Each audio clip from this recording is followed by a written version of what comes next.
बिस्मिल्लाहिर्रहमानिर्रहीम। अस्सलाम वालेकुम डियर स्टूडेंट्स, कैसे हैं आप। हमारा आज का जो लेक्चर है वो ना सिर्फ क्रिमिनल प्रैक्टिस के हवाले से, क्रिमिनल लॉ जिसमें बेसिकली हम प्रैक्टिकल एस्पेक्ट, और हमारा जो प्रैक्टिकली एस्पेक्ट यानी कि जो प्रोसीजरल एस्पेक्ट है वो क्या है, वो CRPC। एक आम बात चलती है कि जनाब CRPC में जो प्रोसीजर लिखा गया है वो कोई और चीज़ है और जो प्रैक्टिकली प्रोसीजर है वो कोई और है। लास्ट क्लास के अंदर हमने क्या किया था, हमने जो theoretical procedure of criminal trial, जिसमें हमने trial of magistrate, summary trial और उसके बाद trial by session and high court के बारे में पढ़ा था।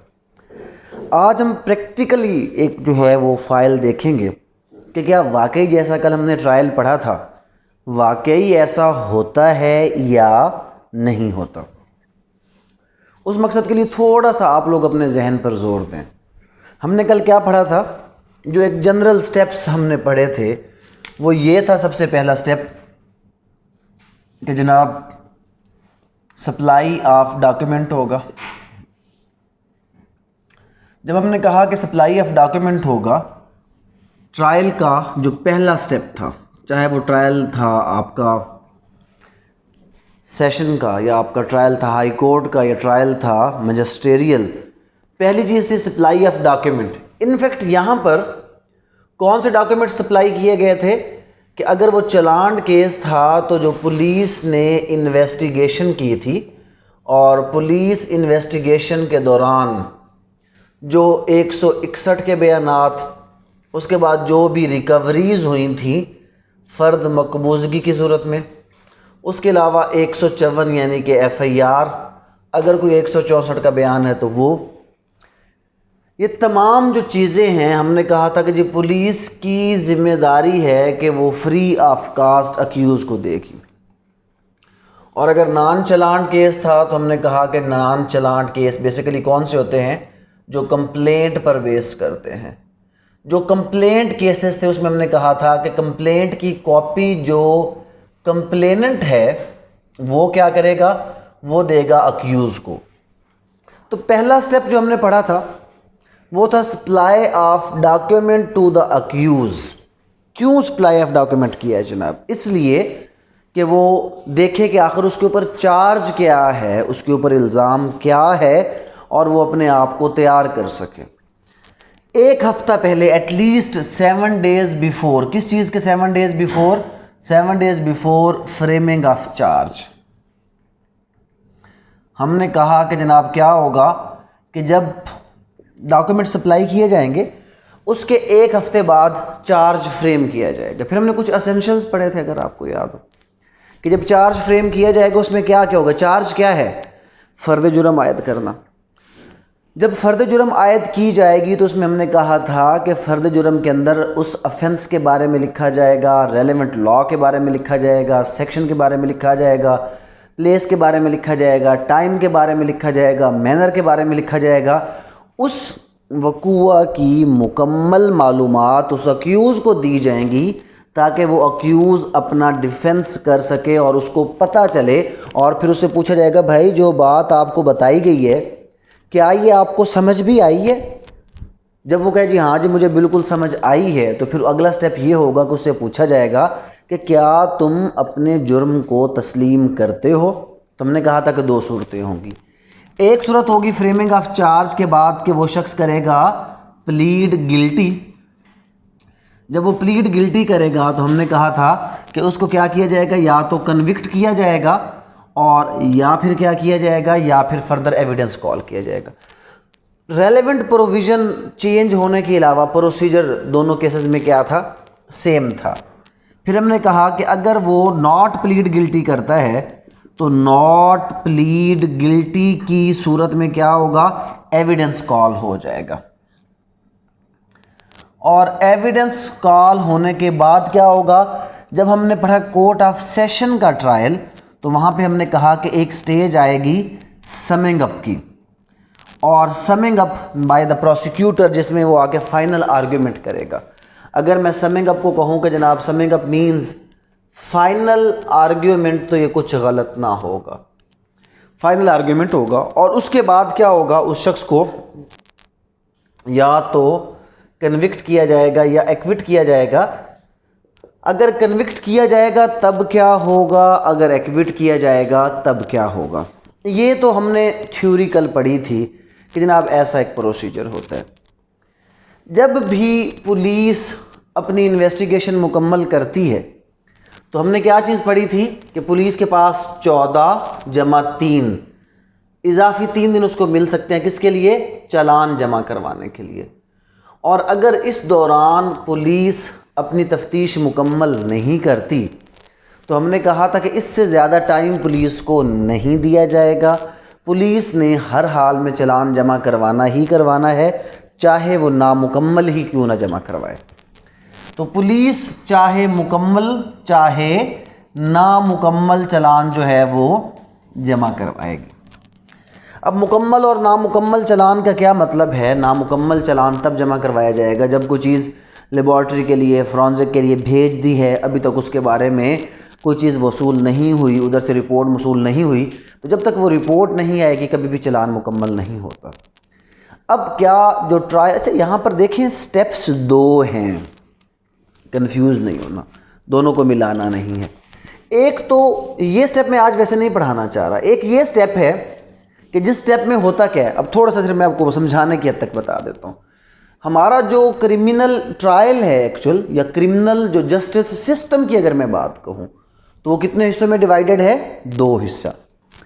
पहला हिस्सा जो है, इसका फर्स्ट पार्ट जो है, वो फर्स्ट पार्ट क्या है इनफैक्ट, कि जब अफेंस होता है तो उसकी नेचर देखी जाती है कि क्या ये नॉन कॉग्निजेबल है या ये क्या है, कॉग्निजेबल। अगर नॉन कॉग्निजेबल होगा तो कंप्लेंट की तरफ जाएंगे।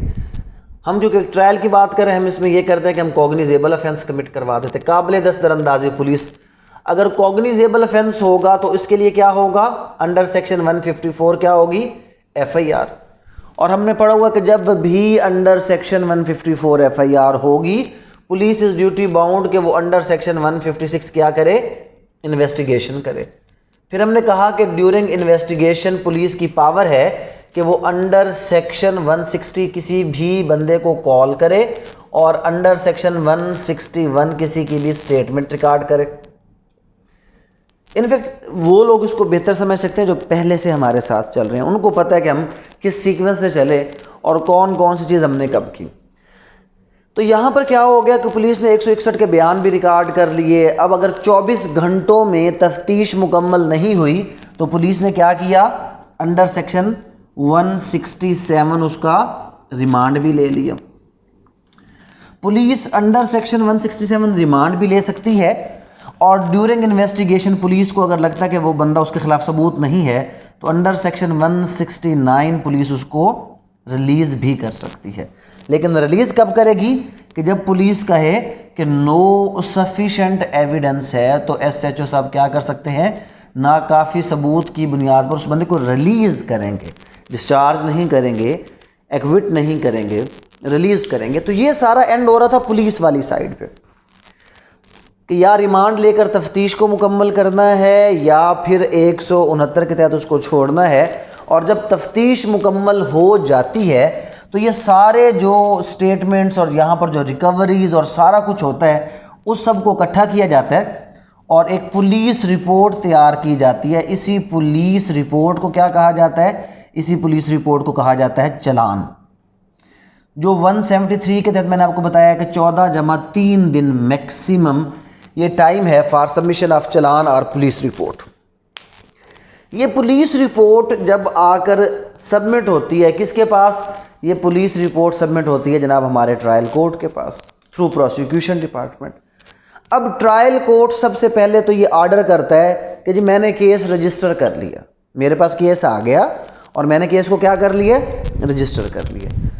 अगला स्टेप वो कहता है कि जी फ्रेमिंग ऑफ चार्ज तब होगा कि जब आप पहले क्या करेंगे, अक्यूज को डॉक्यूमेंट्स क्या करेंगे, सप्लाई करेंगे। फिर वो एक सर्टिफिकेट लगाएगा, जिस सर्टिफिकेट में वो क्या लिखेगा कि जी all the documents were supplied to the accused. तो यहाँ पे प्रैक्टिकली क्या होता है, एक तो ऑर्डर शीट बनती है हर पेशी पर। जो हमारा ट्रायल जज जो भी प्रोसीडिंग करता है एक तो उसको ऑर्डर शीट में लिखता है और फर्दर जो प्रोसीडिंग होती है वो आगे लगा देता है। फॉर एग्जांपल उसने चार्ज शीट फ्रेम करनी थी, इल्ज़ाम लगाना था।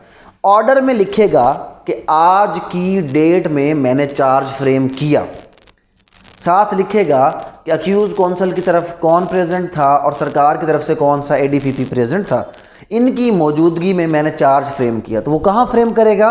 जो चार्ज शीट फ्रेम करेगा वो उस फाइल के अंदर अलग से क्या कर दी जाएगी? लगा दी जाएगी। फिर इधर लिखेगा कि मैंने फ़लाँ शख्स का बयान रिकॉर्ड किया। जो बयान रिकॉर्ड करेगा वो आगे लगाएगा। तो ऑर्डर के अंदर वो लिखता जाएगा मैंने ये किया, ये किया, ये किया, और उसका तफसीली स्टेप वो जो उसने एविडेंस रिकॉर्ड किया, जो भी किया। और फिर उसके बाद हमें पता है कि ये जो समिंग अप है, समिंग अप के लिए वो क्या करता है कि वो जब प्रोसिक्यूशन अपना एविडेंस क्लोज करती है तो वो उस अक्यूज़ को 342 का उसका बयान रिकॉर्ड करता है, 342 CRPC, कि भाई तूने अपनी सफाई में कुछ कहना है। फिर कुछ लोगों ने ये कहा कि जी हमारा तो बयान ही ठीक रिकॉर्ड नहीं हुआ था, हमें तो मौका ही नहीं दिया गया था। तो फिर इसको क्वेश्चन आंसर में लाया गया ताकि कोई बंदा बाद में जाकर इसका इनकार ना कर सके। तो 342 का बयान क्वेश्चन और आंसर की शक्ल में आ गया कि जनाब तुम्हें ये सब कुछ बताया जा रहा है, तुमने अपनी सफाई में कोई गवाह पेश करना है, नहीं करना। तो ये सारा जो मामला है वो 342 की स्टेटमेंट, अगर वो कोई गवाह पेश करना चाहता है तो फिर उसका गवाह आ जाएगा। और फिर जो क्रिमिनल ट्रायल का सेशन कोर्ट प्रोसीजर फॉलो करता है वो 342 के ट्रायल उसके बाद बयान के बाद अगर कोई एविडेंस वगैरह आए अक्यूज़ की तरफ से, उसके बाद प्रोसिक्यूटर आके समअप करता है और समअप करने के बाद कोर्ट अपनी जजमेंट सुनाता है जिसमें किसी को एक्विट करता है या कन्विक्ट करता है। तो एक तो ये प्रोसीजर होता है, ये तो हो गया तफ्तीश का तरीका। तफ्तीश के बाद चालान जमा होने के बाद क्या चीज़ आ गया? हमारा ट्रायल। अभी हम इसको देखते हैं प्रैक्टिकली। जनाब मेरे पास एक केस है जो 9C का केस है। बेसिकली 9C मीन्स कि जो भी आपका सेशन ट्रायल होगा, क्योंकि 9C किसका ट्रायलेबल है? सेशन कोर्ट का। तो एक्चुअली हम देखना चाह रहे हैं सेशन कोर्ट में ट्रायल का प्रोसीजर क्या है, या अगर कभी हमारे पास कोई फ़ाइल आ जाए तो उस फाइल के अंदर कौन कौन सी चीज़ें लगी होंगी, किस तरह उसकी तरतीब होगी, कैसे हमें पता चलेगा कि जनाब फ़लाँ फ़लाँ चीज़ इसमें लगाई गई है और क्या क्या मामला इसके अंदर हुआ है। तो आज हम उस फाइल को देखते हैं कि इसमें है क्या चीज़। देखें, मैं आपको सबसे पहले दिखा रहा हूँ कि जब पुलिस अपना चालान जमा करती है तो उसमें क्या करती है कि वो एक तफसील व कागज़ात इंडेक्स उस पर लगा होता है कि जनाब ये फ़लाँ मुकदमा नंबर, ये जुर्म है, ये थाना है, ये फ़ैसला किस, ये फ़ाइनल क्लोज्ड फाइल के ऊपर ये कवर लगा होगा जिस पे फ़ैसले की डेट वगैरह सब कुछ क्या होगी? लिखी होगी कि इस फाइल में है क्या क्या चीज़ें। ये जुडिशल फाइल के ऊपर एक उसका सारा इंडेक्स लगाया जाता है कि इस फाइल में है क्या क्या चीज़। जनाब उससे पहले क्या चीज़ है? उससे पहले अच्छा एक बात जहन में रख लें, मैं आपको छोटे से बता दूं कि आपको मैंने बताया कि रिमांड कौन देता है। चाहे कत्ल का केस होगा, चाहे 9C का केस होगा, रिमांड किसने देना है? मजिस्ट्रेट ने देना है। तो पुलिस ये सारी चीज़ें किसको दे देती है? मजिस्ट्रेट को। मजिस्ट्रेट उसको क्या करता है फिर? क्योंकि हमने एक चीज़ क्लियर कट पढ़ी थी 193, याद है ना आपको, कि सेशन को डायरेक्ट कॉग्निजेंस नहीं ले सकता। मामले सारे पहले किसके पास जाएंगे? मजिस्ट्रेट के पास। और फिर हमने प्रोसीजर पढ़ा था 190 उसकी सब क्लास 2 के अंदर कि मजिस्ट्रेट जिसमें एम्पावर्ड होगा उसको खुद ट्रायल चलाएगा, और जिसमें मजिस्ट्रेट एम्पावर्ड नहीं होगा वो उसको 192 में किसको भेजेगा? सेशन को। सेशन उसका ट्रायल चलाएगा। अब यहाँ पर भी क्या हुआ कि मजिस्ट्रेट दफ़ा 30 मॉडल टाउन लाहौर, पहले मजिस्ट्रेट सेक्शन 30 के पास पुलिस अपना चालान क्या करती है? आके जमा करवा देती है, और इस चालान में इंडेक्स रिपोर्ट ज़ेर दफ़ा 173 ज़वाद फ़े ज़ाब्ता फ़ौजदारी के लिए क्या लिखा जाता है? ज़वाद फ़े। और ताज़ीरात पाकिस्तान के लिए लिखा जाता है ते पे। तो ये आपको पता होना चाहिए, प्रैक्टिकल में ज़वाद फ़े और ते पे चल रहा होता है। तहरीर इस्तग़ासा, रिमांड पेपर, FIR, फदगुज़गी, नक्शा मौका शनाख्त, सर्टिफिकेट, दीगर कागजात वगैरह कार्रवाई, अदालत कार्रवाई, इश्तिहारी, आखिरी हुक्म, समन, वारंट, सज़ा, स्लिप, मुतफर्रिक कागजात वगैरह, ये तमाम चीज़ें अदालत में क्या कर दी गई जनाब, जमा करवा दी गई। ये सारी चीज़ें क्या हो गई, अदालत में जमा हो गई। और इन्हीं तमाम चीज़ों की कॉपी किसको अदालत दिलवाएगी, अक्यूज को दिलवाएगी। उसके बाद यहाँ पर अगली चीज़ क्या है, फार्म चालान पुलिस। ये फार्म है ज़ेर दफ़ा 173 ज़ाब्ता फौजदारी कि असल में इस फार्म के ऊपर पुलिस अपनी सारी कार्रवाई लिखती है। इसके बारे में पूछा जाता है कि जनाब चालान फार्म के कितने कालम होते हैं, 7 कालम होते हैं। पहले कालम में लिखा हुआ है नाम पता मुस्तगीस, जिसने इत्तला दी थी उसका नाम पता लिखा जाएगा। दूसरे में वो मुल्ज़मान जो इश्तिहारी मुल्ज़मान है, मतलब जो मौजूद नहीं है। अगर एक से ज़्यादा लोगों के ऊपर पर्चा कटता है तो कुछ भाग जाते हैं, कुछ ज़ेर हिरासत होते हैं और कुछ किस पर होते हैं, ज़मानत पर। तो 3 कालम हैं, एक जो इश्तिहारी हो गए, एक जो ज़ेर हिरासत हो गए और एक वो लोग जो क्या हो गए, बरज़मानत यानी कि ज़मानत पर हो गए। तीनों का लिखा जाएगा। फिर उसके बाद माल मुकदमा, जो चीज़ उस मुकदमे में बरामद हुई वो लिखी जाएगी, क्योंकि ये 9C का मुकदमा है। इसमें सबसे बड़ी बरामदगी होगी क्या, मंशियात की, नारकोटिक्स की। यहाँ पर 1500 ग्राम चरस है, क्योंकि 1 किलो से ऊपर क्या है, 9C है। 100 ग्राम से 1000 ग्राम तक 9B है। 100 ग्राम से नीचे क्या है, वो 9A है। तो उसने लिख दिया कि जनाब इस बंदे से क्या निकला है, चरस इतनी जो है वो बामुताबिक फ़र्द मकबूजगी, उसने साथ फ़र्द मकबूजगी लगा दी और उसका नंबर यहाँ पर लिख दिया। इतनी चीज़ इससे रिकवर हुई है। नाम पता गवाहान, जो इस वकूआ के गवाह, और 9C में आपको पता है एक चीज़ मैंने हम डिस्कस कर चुके हैं कि नॉर्मली सरकारी गवाह ही डाले जाते हैं, पुलिस वाले गवाह ही डाले जाते हैं। और यही वो वजह है कि इसमें मुल्ज़मान क्या होते हैं, बड़े आराम के साथ बरी हो जाते हैं। जबकि जिस केस की मैं आपको मिसाल दे रहा हूँ, इसमें आप हैरान होंगे कि इस मुल्ज़िम का प्रीवियस रिकॉर्ड लगा हुआ है। जिस वक्त इस 9C के केस में अदालत ने उसको एक्विट किया, 17 मुकदमे और हैं उस वक्त उसके ऊपर के, जिसमें वो कहीं पर रॉबरी है, कहीं पर उसके ऊपर मंशियात है, कहीं पर लड़ाई झगड़ा है, कहीं पर कोई पिस्टल है, कहीं पर वो ज़मानत में है, कहीं किसी के अंदर वो ज़ेर तफ्तीश है। इवन देन वो क्या हो जाता है, एक्विट हो जाता है। रीज़न, क्योंकि खैर आज हम सिस्टम की खामियां नहीं, जो चल रहा है सिर्फ उसको पढ़ेंगे कि क्या है। 7वां कालम होता है जनाब के मुख्तसर हालात व कैफियत बिमाए जुर्म। दर हकीकत ये FIR से स्टार्ट करके आखिर तक पुलिस ने जो किया होता है, पुलिस यहाँ पर लिखती है कि जी हम थाना में मौजूद थे, हमारा एक जो है ना फ़लाँ मुखबर आया, उसने आकर हमें इत्तला दी, उसकी इत्तला के मुताबिक हमने जनाब एक रेडिंग पार्टी तश्कील दी और वो लेकर हम क्या किया, हम चले गए वहाँ पर जाकर हमने जो काम किया, फिर जैसे पार्सल बनाया। क्योंकि जब भी आप मंशियात का कोई भी केस होता है उसमें लाजमी है कि पुलिस ऑन द स्पॉट उसका क्या करेगी, ऑन द स्पॉट उसका सैंपल भी निकालेगी, ऑन द स्पॉट उसको सीज भी करेगी, पैक भी करेगी और नमूने जो है उसके भेजेगी। किस मकसद के लिए, फोरेंसिक के लिए, और बाकी वो जो है वो कस्टडी में ले लेगी। ये चालान फार्म के ऊपर तमाम चीज़ें, मुकदमा नंबर, और मुकदमा नंबर आपको बड़े अच्छे तरीके से पता होना चाहिए कि हर थाना 1 जनवरी हर साल जो पहला मुकदमा आता है उसको 1 अगर ये 2021 चल रहा है तो पहला मुकदमा होगा 1/2021, दूसरा होगा 2/2021। अगर यहाँ पर लिखा हुआ है कि 1747/20 तो ये 2020 का मुकदमा नंबर क्या है, 1747। 11वां महीना, मतलब इस थाने में 11 महीनों में उस साल 1700 मुकदमे क्या हुए थे, दर्ज हुए थे। जुर्म है 9C control of narcotic substance act. थाना है जनाब फैक्ट्री एरिया है। तारीख चलान है 23/7/2020। 11/7/2020 को क्या हुआ है, मुकदमा दर्ज हुआ था और 23/7/2020 12 दिन के अंदर चलान जमा हुआ।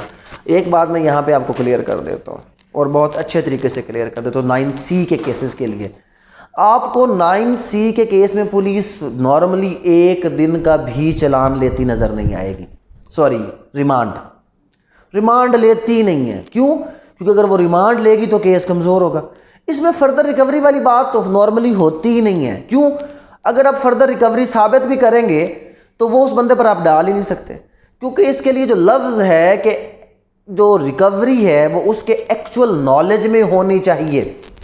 तो जितने 9C के केस आप पढ़ेंगे वहाँ पर ये लिखा होगा इसकी जेब से बरामद किया, इसके हाथ में शापर था, इसके सर पे गठड़ी थी, इसके हाथ में बैग था। क्योंकि अगर ये भी हो जाए कि जनाब वो एक कमरे में मौजूद था और कमरे में मंशियात मौजूद थी, आप उस बंदे के ऊपर उसका खिलाफ जो है मुकदमा बहुत मुश्किल होगा कि आप उसको कामयाब कर सकें, क्योंकि उसमें एक्टिव पोजेशन का होना ज़रूरी है।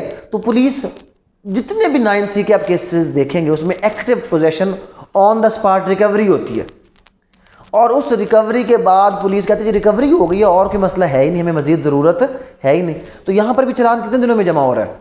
12 दिनों में। आल तो ये 12 दिनों में नामुकम्मल चलान जमा हुआ होगा। क्यों? क्योंकि फ्रांसिक रिपोर्ट इतनी जल्दी नहीं आती। तो जब वो फ्रांसिक रिपोर्ट आई होगी तो फिर इसका ये सारा मामला आगे हुआ होगा। अच्छा जनाब, चलान लग गया। चलान के आगे जितनी भी तफसील है वो पुलिस ने क्या कर दी, सारी की सारी उस पर तफसील लिख दी। चलान के बाद क्या हुआ कि जो फ़र्द मकबूजगी है वो साथ लगा दी गई कि जनाब इन लोगों की मौजूदगी में ये, और उसके बाद ये दरख्वास्त बराए हसूल रिमांड हवालात जुडिशल 14 यौम। पुलिस नॉर्मली ये करती है कि जब भी वो रिमांड मांगती है वो कितने दिन का मांगती है? 14 दिन का। लेकिन दिया कितने दिन का जाता है? वो 2, 3, 4, 5 मैक्सिमम है ना 15 दिन। इंटरवल्स में हमने पढ़ा था 167।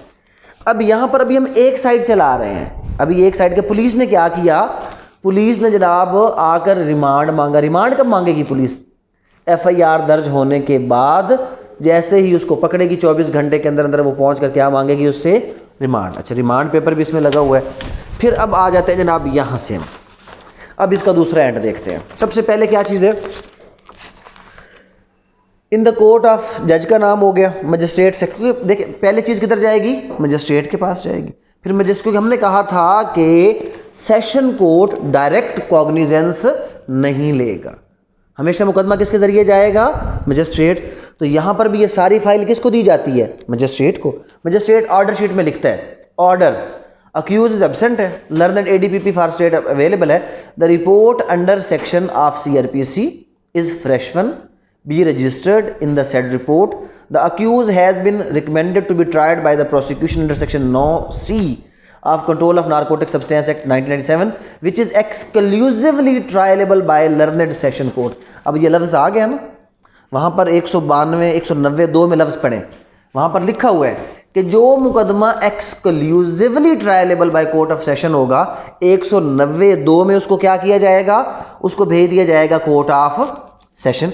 तो यहाँ पर उसने लफ्ज़ लिख दिया कि जनाब क्योंकि ये exclusively trial by learned session court है, hence the instant challan is hereby sent up to the court of worthy district and session जज लाहौर फॉर 26/9/2020। उसके बाद अहमद of this court is directed to transmit the file forthwith. और ये order जनाब जज साहब, किसने? मजिस्ट्रेट साहब ने ये ऑर्डर पास कर दिया। ये इसका हो गया जनाब, आप ऑर्डर देख लो, ये एक ऑर्डर पास हो गया। किस चीज़ के हवाले से? ये वैसे मैं आपके साथ सॉफ्ट इसका शेयर भी कर दूंगा।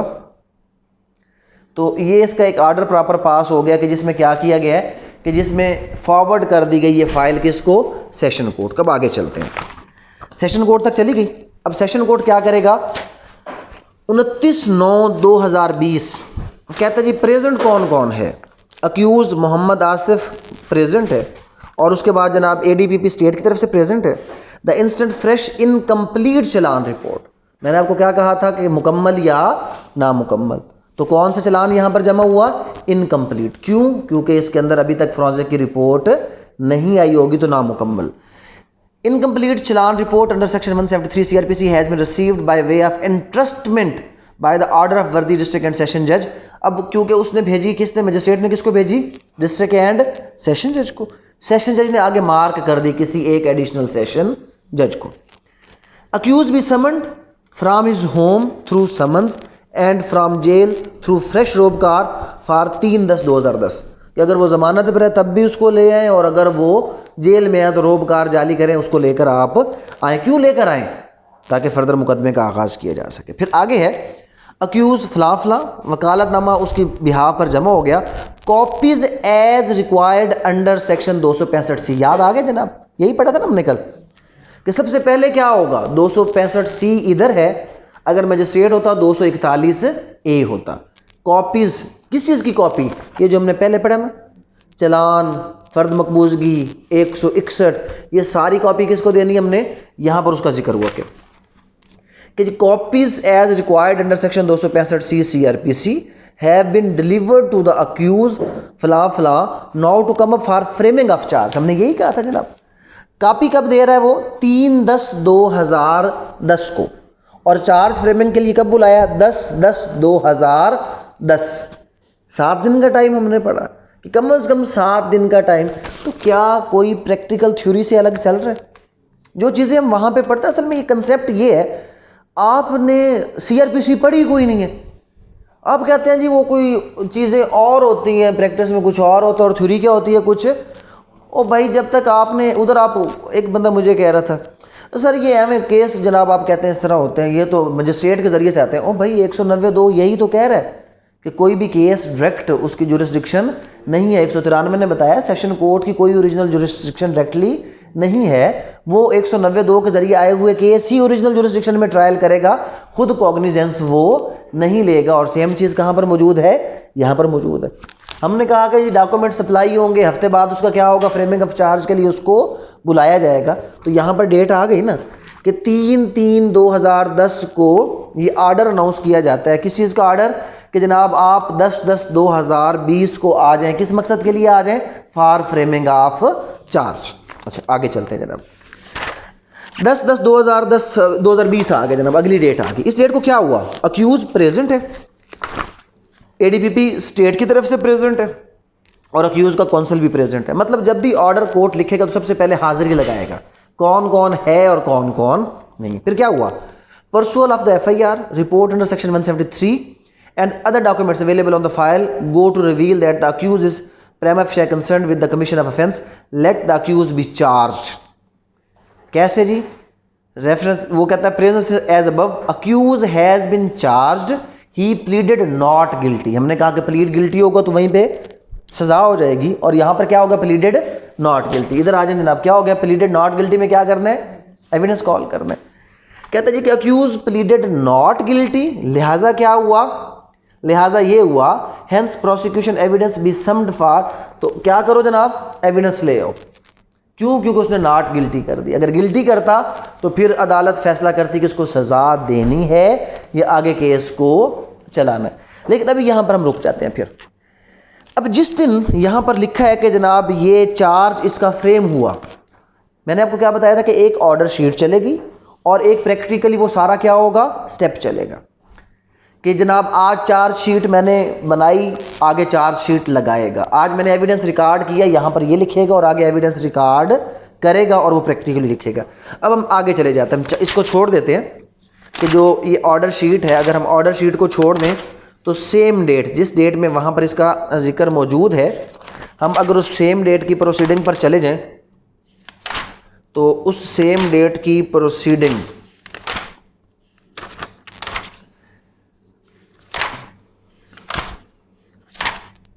ये जनाब 10/10/2020 क्या होना था? 10/10/2020 को याद है? यहाँ पर क्या हुआ था? 10/10/2020 को फ्रेमिंग ऑफ चार्ज हुआ था ना। 10/10/2020 को अभी चार्ज वाला दोबारा याद करें जहन में। हमने क्या कहा था? मैंने कहा था कि सबसे पहले वो जज अपने बारे में बताएगा कि मैं कौन हूँ जनाब, आई फला फला, चार्ज यू, अक्यूज का क्या लिखेगा? नाम लिखेगा, वल्दियत लिखेगा, उसका अफेंस लिखेगा, उसके बाद उसको बताएगा। अगर अफेंस का नाम है तो 9C तो नाम है।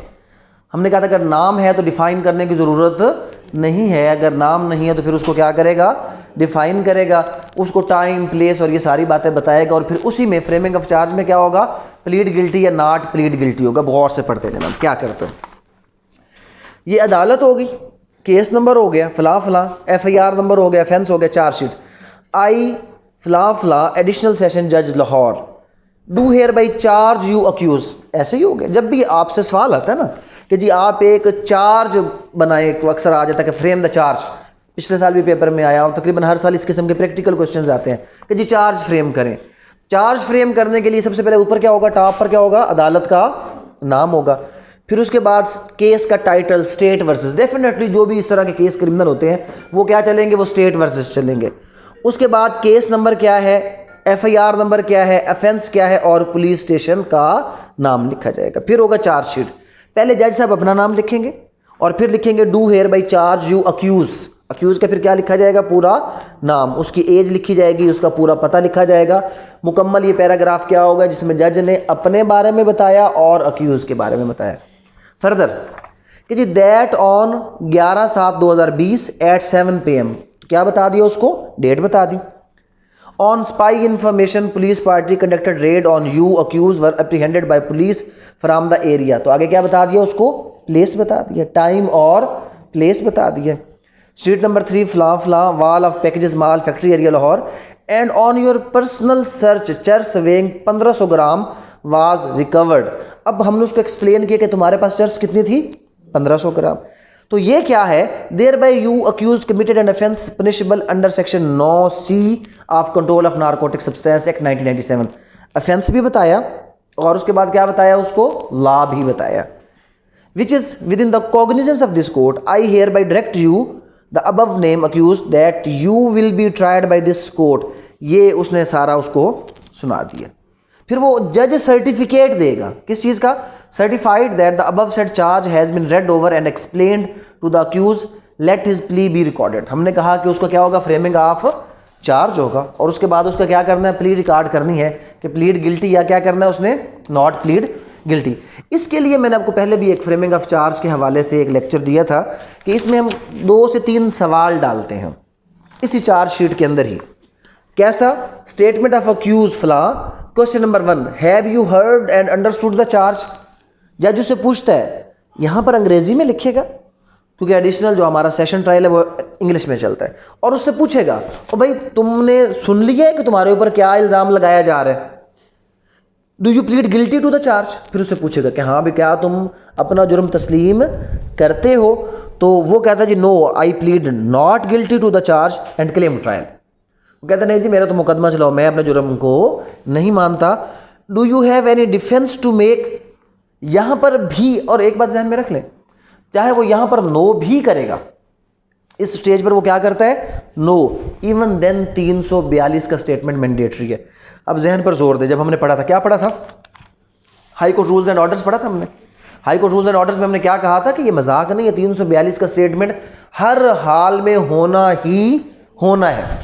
ज़रूर उसको मौका देना है कि भाई आपने अपनी सफाई में कुछ कहना है या आपने अपनी सफाई में कुछ नहीं कहना, ये तमाम चीज़ें उसको क्या की जाएंगी, उसको बताई जाएंगी।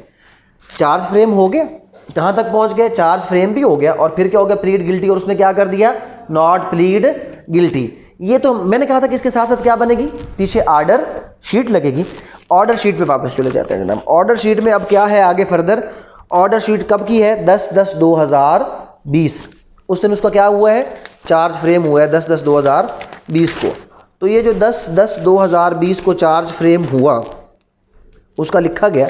फिर आगे जी एविडेंस, अक्यूज फलां now the prosecution witness be someone. उसने कहा जी प्रोसिक्यूशन विटनेस को क्या करो, क्यों समन करो, ताकि उसका क्या किया जा सके, एविडेंस कॉल। कहता जी case property has been produced, the statement of prosecution witness Mohammad फलां as PW1 has been recorded, the remaining prosecution witness be summoned through non bailable warrant of arrest for 31/10/2020। अब 17/10 को उसने एक की स्टेटमेंट क्या कर ली है, रिकॉर्ड कर ली है, और दूसरे गवाह को क्या किया, बुलाया। अब यहाँ पर अब ठहर जाए, कब हम आगे जनाब 23/10/2020 के लिए आ गए। अब आप चले जाएं आगे, चार्ज के बाद यहाँ पर क्या लगा हुआ है, ये चार्ज फ्रेम हुआ, और चार्ज फ्रेम होने के बाद पूरी उसकी क्या लगी है, पहले लगी उसकी पूरी स्टेटमेंट। जो उसने स्टेटमेंट दी एज इट इज़, वो स्टेटमेंट अंग्रेजी में ट्रांसलेट करके लिखी जाएगी। प्रैक्टिकली किस में चल रही होती है, उर्दू में, लेकिन क्योंकि सेशन ट्रायल है, कंप्लीट फाइल होगी, तो उसमें किस में आएगी, ये इंग्लिश में आएगी। तो पूरी उसकी स्टेटमेंट लिखी, और स्टेटमेंट के बाद क्या होता है, क्रॉस। फिर नीचे लिखा जाएगा कि भाई फलां एडवोकेट जनाब, इसके ऊपर क्या हुआ है, क्रॉस हुआ है। ये पूरा जो मुकम्मल क्रॉस है वो इसके ऊपर लिखा जाएगा, ये फाइल का हिस्सा बन जाएगा। ये एक स्टेटमेंट आ गई किसकी, जो पहला बंदा था प्रोसिक्यूशन विटनेस 1, और उसके ऊपर क्या हो गया, क्रॉस। फिर किस क्या लग गया फाइल के अंदर, PW2 प्रोसिक्यूशन विटनेस 2, और उसके ऊपर क्या लग गया, क्रॉस लग गया। फिर उसके बाद आगे चले, PW3 प्रोसिक्यूशन विटनेस 3 और उसके साथ क्या हो गया, उसका क्रॉस हो गया। फिर फर्दर आगे आए 3 के बाद प्रोसिक्यूशन विटनेस 4 अपॉर्चुनिटी गिवन, अगर कोई क्रॉस नहीं करना चाहता तो लिख दीजिए वो क्रॉस नहीं करना चाहते, हमने उनको मौका क्या किया है, दिया है, क्रॉस कोई बंदा इसको करना नहीं चाहता। ये अब किस चीज़ का है, it is stated that on फ्ला I was posted as duty officer at police station factory area और on the same day on receiving complaint sent by Imran फ्ला आई गॉट चार्ट FIR, क्योंकि उसने सिर्फ क्या लिखा था कि मैंने जनाब FIR लिखी और इसके ऊपर कोई भी मसला नहीं है, लिहाजा हमने उसके ऊपर क्रॉस करने की ज़रूरत नहीं समझी। PW5 आ गया, उसके ऊपर क्रॉस आ गया। ये जितने PWs थे उसके ऊपर क्या आ गया, क्रॉस हो गया। अब यहाँ पर आप वापस आएँ कि ये सारा अभी क्या चलेगा कि जनाब ये रिमेनिंग प्रोसिक्यूशन फला, अब आगे वो चलता जाएगा कि किस दिन ये एब्सेंट है, गैर हाज़िर है, केस एडजॉर्न हो गया, उसके बाद फिर एडजॉर्न हो गया, फिर एडजॉर्न हो गया, उसके बाद जनाब PW2 का बयान रिकॉर्ड हो गया, फिर उसके बाद PW3 का बयान रिकॉर्ड हो गया। ये साथ साथ ऑर्डर शीट मेंटेन करता जा रहा है जज कि जी आज जो मैंने हड़ताल थी, ये किया वो किया, आज मैंने बयान रिकॉर्ड कर दिया। अब वो कहता है जी मैंने ASI फलां PW4 PW5 दोनों का बयान क्या कर लिया, रिकॉर्ड कर लिया। और उसके बाद मैंने क्या किया है, therefore now to come up for recording statement under section 342 CRPC of the present accused on फलां, कि जब प्रोसिक्यूशन अपना एविडेंस क्लोज कर लेगी तो फिर क्या होगा, 342 का स्टेटमेंट। 342 का स्टेटमेंट कब होगा, प्रोसिक्यूशन का एविडेंस क्लोज होने के बाद। अच्छा अब इसके भी मैंने आपको क्या बताया, यहाँ पर तो खाली उसने लिखा ना कि मैंने 342 का क्या किया स्टेटमेंट। अब इस 342 के स्टेटमेंट पे यहाँ पर क्या हुआ, पूरा एक सवाल जवाब की सूरत में लगाया उसको, प्रॉपर उससे स्टेटमेंट लिया कि हाँ जनाब, पहला सवाल क्या किया, have you heard and understood the prosecution evidence which is recorded in your presence and hearing, वो कहता जी हाँ मैंने सुन लिया। फिर उससे पूछा कि it is the prosecution evidence that फलां डेट तुमने ये जुर्म किया है, क्या तुम मानते हो कि सही है गलत, वो कहता जी इट इज़ इनकरेक्ट, मैं कहता हूँ कि ये सारा का सारा क्या है, गलत है। फिर क्या हुआ, it is in the prosecution evidence that on फलां डेट तुमने क्या किया, तुमने जनाब ये तुमसे रिकवरी हुई, कहता जी all the proceeding initiated by the complainant are bogus and nothing was recovered from me, कहता सारा कुछ क्या था, झूठ था और मुझसे कुछ भी रिकवरी नहीं हुई। It is the prosecution evidence कि तुमने क्या क्या किया, उसके सारे जो सवाल थे प्रॉपर उसके सामने पुट किए गए और आखिर तक कि will you appear as your witness. अब यहीं पर उससे पूछा जाएगा कि क्या, अब देखो एक 342 था, अक्सर लोग 342 और 340 में फ़र्क नहीं करते, तो 342 तो हर अक्यूज से बाई ऑल मीन उसकी क्या ली जाएगी, उसका स्टेटमेंट लिया जाएगा कि क्या तुमने आगे फर्दर कोई अपना सबूत पेश करना है या नहीं, कोई गवाह पेश करना है या नहीं, अपनी सफाई में कुछ कहना है या नहीं। और 340 है कि अगर कोई शख्स अपना ही गवाह बनना चाहता है, हैं दोनों राइट ऑफ अक्यूज। 340 में वो ऑन ओथ अपने हक में अपना जो है वो पहला गवाह बनता है, अक्यूज विटनेस 1 बन जाता है कि जी मैं हलफ उठा कर कहता हूँ कि मैंने ऐसा कुछ भी नहीं किया। वो पूरा अगर वो प्ली शली लेना चाहता है तो वो 340 में क्या करता है, फिर अपनी प्ली में आ जाता है, वो फिर अपना ही गवाह बन जाता है। अपना ही गवाह बनेगा तो 340। तो यहाँ पर उससे पूछा कि will you appear as your witness in your defence as 340 CRPC, वो कहता ना मैंने अपना गवाह खुद नहीं बनना। Will you produce defence evidence, कहता no. Have you anything else to say, कहता जी मैं बेगुनाह हाँ, मैं क्या हूँ। और इस केस में मैंने आपको बेगुनाह के हालात बताए हैं ना कि 17 मुकदमे पीछे रिकॉर्ड में लगे हुए हैं और फिर भी मैं क्या हूँ, बेगुनाह हूँ। ये है बेसिकली 342 का स्टेटमेंट। 342 के स्टेटमेंट के बाद क्या हुआ, 342 के स्टेटमेंट के बाद जनाब अब जज साहब ने क्या किया, अपनी सुनाई जजमेंट। अभी आपका एक और इम्पोर्टेंट क्वेश्चन आ गया कि जी जजमेंट लिखी कैसे जाती है। सिर्फ स्टेप्स बताऊंगा, फिर लिखना हम बाद में सीख लेंगे, वैसे मैं ऑलरेडी सिखा चुका हूँ। यहाँ पर मैं सिर्फ आपको स्टेप बताऊंगा कि जजमेंट लिखते कैसे हैं, सिर्फ आपको उसके मेन जो पॉइंट्स हैं वो मैं आपको बता देता हूँ। जजमेंट हम इंशाल्लाह बाद में प्रॉपर आपके, क्योंकि पेपर के क्वेश्चन है प्रैक्टिकली, और ये चीज़ें कुछ ऐसी हैं जो आप बार बार पढ़ेंगे तो आपको पढ़ने से भी आएंगी। मैं जितनी भी ये फाइल्स हैं मैंने अवेलेबल करवा दी हैं, इसका भी आज नाम रब कर लें आप, ठीक है। जिसको चाहिए होंगी वो वहाँ में से ले ले जाके, मैंने फ़ाइल उसके पास अवेलेबल करवा ली हैं ताकि इससे आपको समझ आती जाएगी। ये जनाब क्या आ गई, जजमेंट लिखने का जो तरीकाकार है वो यही सेम होगा। सबसे पहले अदालत का क्या आएगा, नाम आएगा, फिर उसके बाद मुकदमा आएगा। मुकदमा क्या है, पूरा प्रॉपर स्टेट और वर्सेस क्या है जो अक्यूज, स्टेट में यहाँ पर सिर्फ स्टेट वर्सेस अक्यूज नहीं लिखना, स्टेट थ्रू किसके है, जो कंप्लेनेंट था उसका पूरा नाम था। उसके बाद अक्यूज, उसका नाम, वल्दियत, एज, कास्ट, रेजिडेंस, कंप्लीट सब कुछ लिखा। फिर केस नंबर, अफेंस और पुलिस स्टेशन, 3 चीज़ें। ये एक जहन में छोटी सी बात रख लें, आज के बाद क्रिमिनल के अंदर हमने कुछ भी ड्राफ्ट करना है, चाहे वो जजमेंट है, चाहे वो बेल है, चाहे वो चार्ज शीट है, जो भी है, टॉप पर क्या आएगा, अदालत का नाम। उसके बाद क्या आएगा, उसके बाद आएगा स्टेट वर्सेस अक्यूज। फिर उसके बाद अफेंस कौन सा है, उसके बाद अफेंस के साथ डेट क्या है अफेंस की, पुलिस स्टेशन कौन सा है, तो केस FIR नंबर, उसकी डेट भी साथ लिख दी। उसके बाद अफेंस कौन सा है, उसका लॉ भी साथ लिख दिया, और पुलिस स्टेशन कौन सा है वो लिख दिया। ये हर बग़ैर किसी शक के जितने भी हमारे ड्राफ्टिंग है क्रिमिनल की, चाहे वो अदालत की तरफ से है चाहे वो हमारी तरफ से है, ये तरीक़ाकार क्या रहेगा, हमेशा सेम रहेगा। डेट लिखेंगे जनाब, डेट ऑफ डिसीजन। जजमेंट आ गई, जजमेंट में सबसे पहले वो बताएगा ब्रीफ फैक्ट्स कि हुआ क्या, कि दैट अबव मेंशन्ड अक्यूज्ड फलां, उसने क्या किया जनाब, by the police of police station factory area dated फलां for the offence under section 9C of control of narcotic substance act here in to be called by the act on the complaint of फलां शख्स for the allegations of having the possession of charas weighing 1500 gram. ये उसने पहले fact लिखा कि असल किस्सा start कहाँ से हुआ। फिर लिखा द ब्रीफ फैक्ट्स, जो FIR की कहानी थी वो इसमें नरेट कर देगा कि पूरे का पूरा FIR में क्या हुआ, कि जनाब कहाँ से पकड़ा, किधर से पकड़ा, ये सारी बातें लिखी जाएंगी। पैराग्राफ नंबर 3 में क्या किया, after completion of investigation the police submitted the challan. अब स्टेप वाइज आपने सब कुछ लिखना है जजमेंट में। क्या किया कि पुलिस ने क्या किया जनाब, चलान सबमिट किया। आपने क्या किया था चलान सबमिट करने के बाद, कुछ किया था? जज साहब ने क्या किया था चलान सबमिट होने के बाद? चलान सबमिट होने के बाद क्या था, जो यहाँ पे था वही जजमेंट में लिखना यार। चलान किसको सबमिट हुआ था? चलान सबमिट हुआ था मजिस्ट्रेट को। मजिस्ट्रेट ने क्या किया था, किसको भेजा था? सेशन को। सेशन ने किसको भेजा था?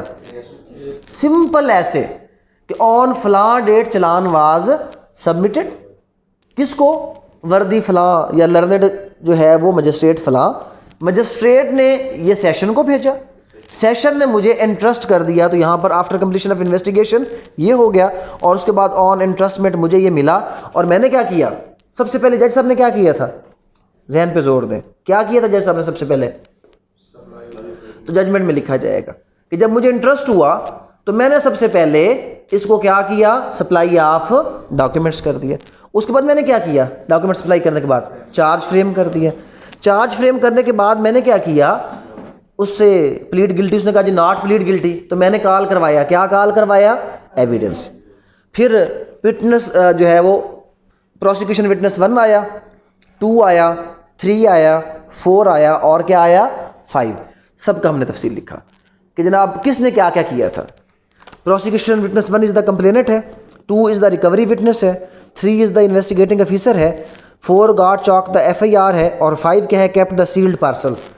हर गवाह ने क्या क्या किया वो पूरी कहानी इसके अंदर इन शॉर्ट सिंगल लाइन में लिखी कि गवाह नंबर, और जब भी आपने कोई भी क्रिमिनल जजमेंट लिखनी उसमें लिखना है कि गवाह नंबर 1 क्या है, 2 क्या है, 3 क्या है, 4 क्या है और 5 क्या है। फिर that the remaining prosecution witness, उन्होंने क्या किया, were given up by the prosecution as being unnecessary, तो लिहाजा उनको इस केस से क्या कर दिया गया, निकाल दिया गया। फिर वो कहता है in the statement recording under section 342, गवाहों के बयानात के बाद हमने क्या किया था, 342 का स्टेटमेंट रिकॉर्ड किया था। 342 के स्टेटमेंट में उसने कहा था कि जनाब ये सारी बातें झूठी हैं, गलत हैं, मैंने कोई भी ऐसा जुर्म नहीं किया, तो 342 का स्टेटमेंट लिखा। उसके बाद the learned ADPP for the state while summing up the case, 342 के बाद क्या होगा, समिंग अप होगा। जो समिंग अप के आर्ग्यूमेंट हैं, तो जजमेंट कोई लिखना मुश्किल तो ना हुआ ना। जजमेंट में क्या किया हमने, जजमेंट में जो हमारा सारा मामला यहाँ पर हुआ है, ईच एंड एवरीथिंग, अगर हमें ये स्टेप्स आते होंगे तो जजमेंट लिखना क्या हो जाएगा। सबने शोर मचाया तो सर जजमेंट लिखना सिखा दो, भाई जजमेंट वही सब कुछ जो ये है, तमाम चीज़ें उसी सीक्वेंस के साथ पैराग्राफ्स में जजमेंट के अंदर हम लिख देंगे। और फिर उसके बाद जो लर्नड काउंसिल फॉर अक्यूज ने कहा, फिर इसने क्या किया, दोनों के आर्ग्यूमेंट्स को क्या कर लिया, वो कहता है जी arguments heard and record perused, argument heard हो गए। In order to bring home the guilt of accused फला it was for the prosecution to prove, कहता जी प्रोसिक्यूशन का काम था कि वो क्या करता, प्रूव करता।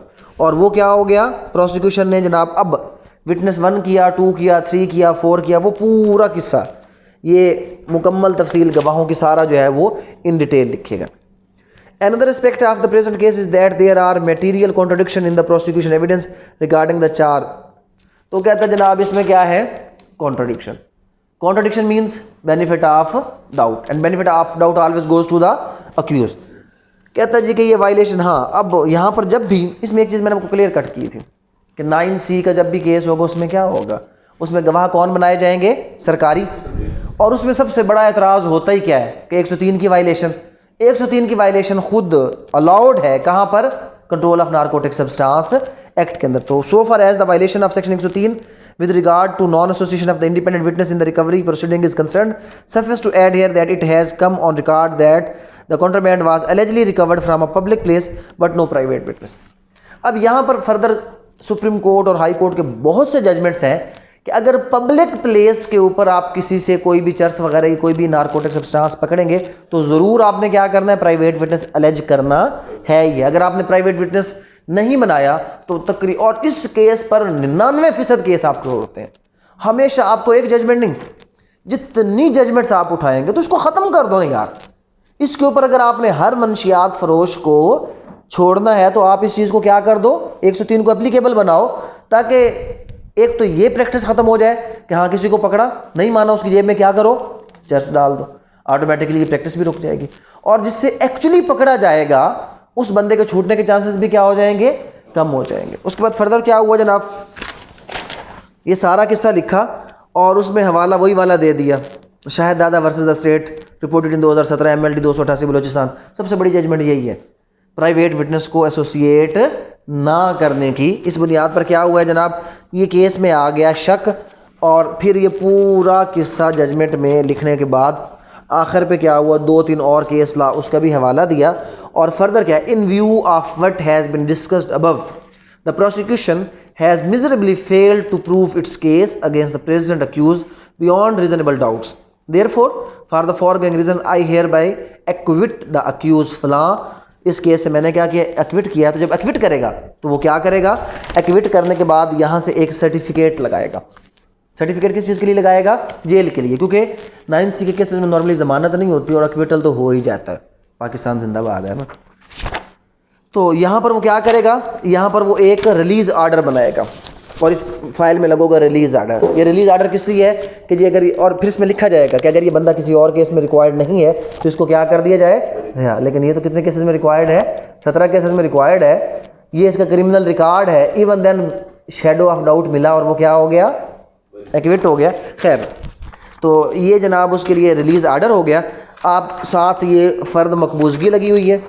फ़र्द मकबूजगी के बाद ये है FIR, क्योंकि FIR सिर्फ ये साफ़ सुथरी कंप्यूटराइज कापियाँ पढ़ी जाती हैं। अगर आप FIR की असली कापियाँ देखें तो वो तो पढ़ने के काबिल नहीं होती। अगर आपने पढ़ना हो कि FIR कैसे होती है, क्या होती है, साफ़ सुथरी कापी मैं आपके साथ शेयर कर दूँगा, ये कंप्यूटराइज कापी हो, इसमें भी वही। और ये सारा जनाब आपका मुकम्मल आखिर पे जो है ना वो ऑर्डर जारी कर दिया गया कि ये बंदा क्या हो गया, एक्विट हो गया।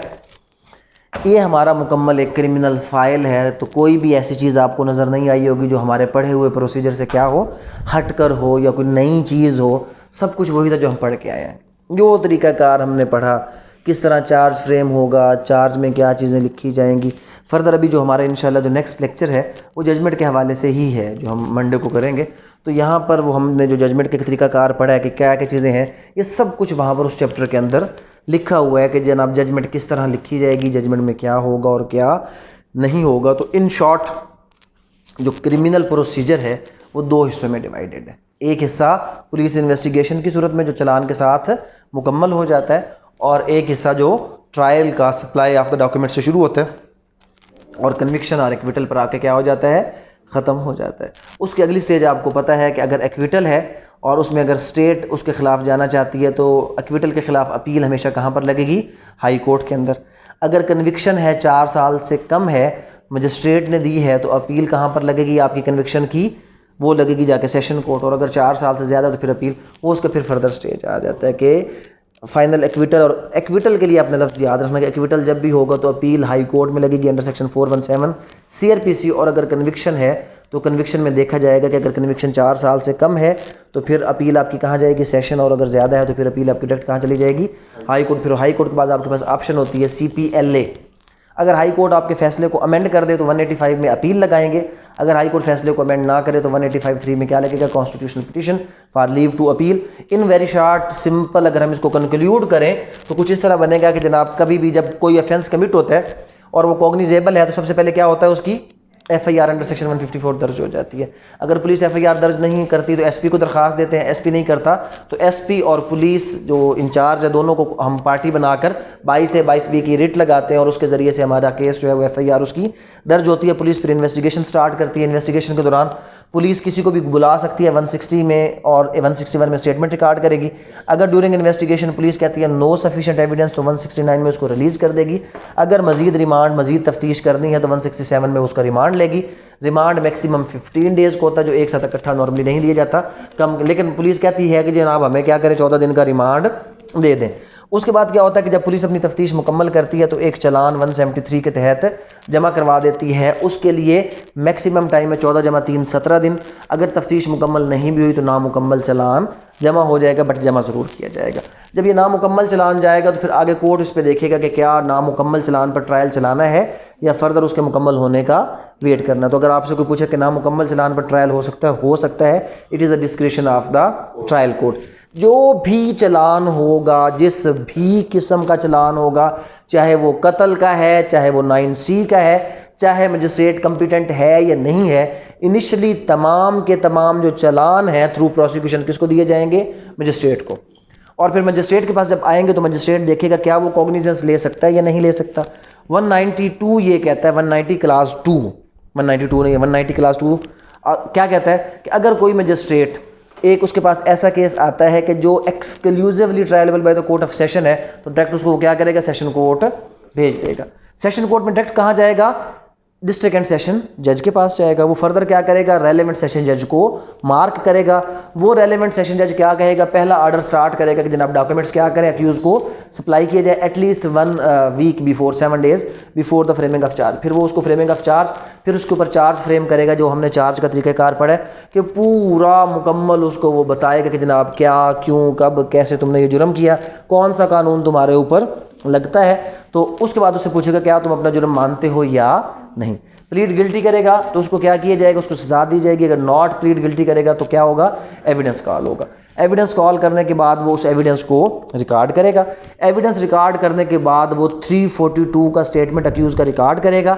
अगर अक्यूज़ अपने हक में गवाही देना चाहे ऑन ओथ तो 340(2) में वो गवाही उसकी रिकॉर्ड करेगा। अगर वो कोई और विटनेस प्रोड्यूस करेगा तो वो का उसको रिकॉर्ड करेगा। सेशन ट्रायल है तो यहाँ पर सारा एविडेंस रिकॉर्ड होने के बाद समिंग अप के लिए बुलाया जाएगा प्रोसिक्यूटर के, जनाब आप सारे मामले को समअप करें।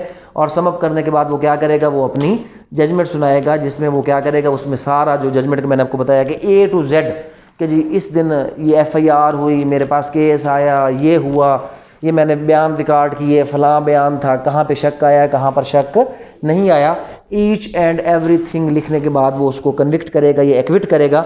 अगर उसको एक्विट करेगा तो उसका रिलीज़ आर्डर बनाएगा। अगर उसको कन्विक्ट करेगा तो एक सज़ा स्लिप होती है जो कि इस फाइल में लगी हुई होगी। ये सज़ा स्लिप किस लिए लगाई जाती है? इसलिए कि जब पुलिस अपनी तफ्तीश मुकम्मल करती है तो तफ्तीश मुकम्मल करने के बाद पुलिस क्या करती है? एक सज़ा स्लिप जो है वो अपनी फ़ाइल के साथ लगा देती है कि अगर उस शख्स को सज़ा दी जाएगी तो वो कहाँ पर लिखी जाएगी? वो सज़ा स्लिप के ऊपर लिखी जाएगी। तो जब भी कोई आप पुलिस उसमें देखेंगे तो आपको एक सज़ा स्लिप नज़र आएगी। ये सज़ा स्लिप कौन लगाता है? ये पुलिस लगाती है।